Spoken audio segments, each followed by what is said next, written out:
what is the best vegan milk replacement? That is a really hard question, and it really depends on what you're using it for. So you might use 4 or 5 different milks for different applications. So it's good to have a standard go-to milk for things like cereal and coffee and stuff like that at home. And for me, that is soy milk. I actually prefer a light soy. So that's what we have at home. I have that in my instant coffee at home. The kids have it in their cereal.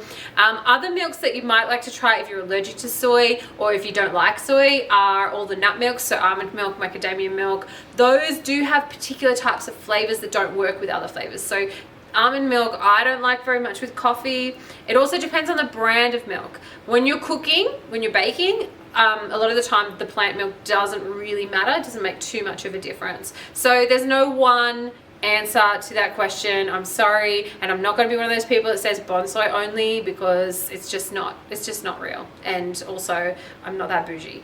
But yeah, there's no one answer to the best milk replacement.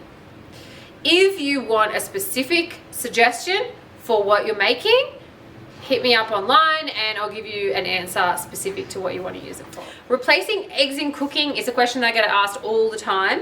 Again, there's no one hard and fast answer for that one. It really depends on what the eggs are in the recipe for. So if you're trying to veganize a recipe that you used to make before you were vegan, then you really have to look at the recipe and say, well, what are the eggs there for? They might be there for binding, they might be there to make the cake rise, they might be there for all kinds of reasons. So there's really not one answer. There's lots of ways to do it though.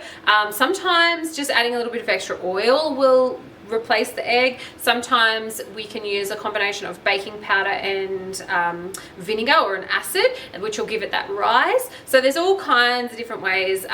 If you're trying to replace eggs just to eat, then the best thing is scrambled tofu. Yeah, there's not really one answer when it comes to that. There's things like a chia egg, so chia seeds ground up, flax egg, which is flax seeds ground up and made into sort of like a paste or a gel. That really works really well for some applications. And the other one is like a commercial, store-bought egg replacement powder. So there's a lot of things that doesn't work for those. So people sort of see it and they go, oh, egg replacer, or just, 1 for 1 and replace it out, and it doesn't work. And they go, whoa, I need eggs in this recipe. You just need to find a different solution. There is a solution for everything. Is gluten vegan? This question drives vegans up the wall. We go to restaurants and we ask what the vegan options are, and the server turns around and says, here are the gluten-free options. Gluten-free is not the same as vegan, okay? They're 2 separate dietary requirements. Most vegans, unless they're celiac or allergic to gluten, eat gluten. So gluten is just a protein found in wheat products and other grain products. It's got nothing to do with veganism. So veganism is the exclusion of animal products, and gluten is not an animal product. There are vegans, obviously, that eat no gluten for health reasons or for allergy reasons, but the large majority of vegans eat gluten, eat wheat, eat bread, all of those things. Why do I make things that mimic meat? So this is a question that vegans get all the time. This is a really common question. And it is a bit of a complicated answer, because we don't need to, okay? Like we can, a large majority of vegans, especially if you've been vegan for a long time, you lose that sort of palate for meat type products anyway. So most of the time, we live on rice and beans and veggies and all those things, and we don't eat veggie sausages or veggie mince, all that sort of stuff for every meal. However, we don't go vegan because we don't like those products. Everybody knows that meat tastes delicious. And if you can eat meat without killing somebody or making somebody suffer, then of course you would do it. So when it comes to those faux meat products, pretty much most of the vegans that I know and most of the vegans in the world grew up eating those things. So food has this really strong connection for everyone, for all humans, to family, to history, to culture, to memory. And you don't lose all of those connections when you decide to eat ethically. So for most people, it's about maintaining those really strong, important connections to how we were raised, to our family, so that we don't, so we're not ostracized. So we don't miss out on anything, and that's the thing. And yeah, meat tastes delicious. Everybody knows that. That's not the reason that we don't eat it. We don't eat it because we don't believe that it's necessary to kill or harm other beings just for taste alone. Yep. Okay, vegan question, probably the biggest one. Where do you get your protein?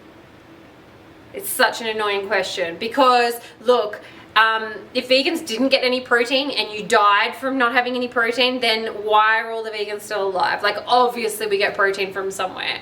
So to be more specific though, every single thing that we eat, including vegetables, has protein in it, has a small amount of protein in it.